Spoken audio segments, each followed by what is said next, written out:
Just made your first sale on eBay. Awesome.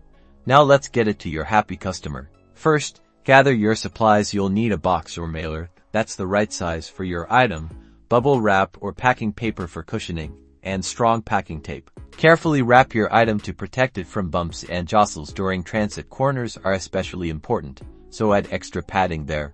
Nestle your wrapped item into the box. Fill any empty space with more packing paper or bubble wrap to prevent movement inside the package. Seal the box securely with packing tape. Make sure all seams are covered to prevent the package from opening.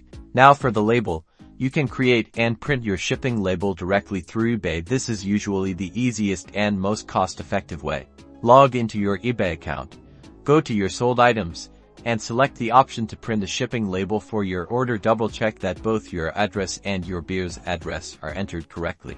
Peel and stick your label firmly onto the largest side of the package. Make sure it's flat and not covering any box seams. You're almost there. Now, take your package to your chosen shipping carrier. For most eBay sales, the United States Postal Service USPS is a great option, but you can also use UPS or FedEx. Once you've dropped off your package, the tracking number from your eBay-generated label will automatically update. This is crucial for both you and your buyer to monitor the shipment's progress and ensure a smooth delivery. Packaging and shipping correctly builds trust and leads to happy customers. Well done on your first eBay shipment.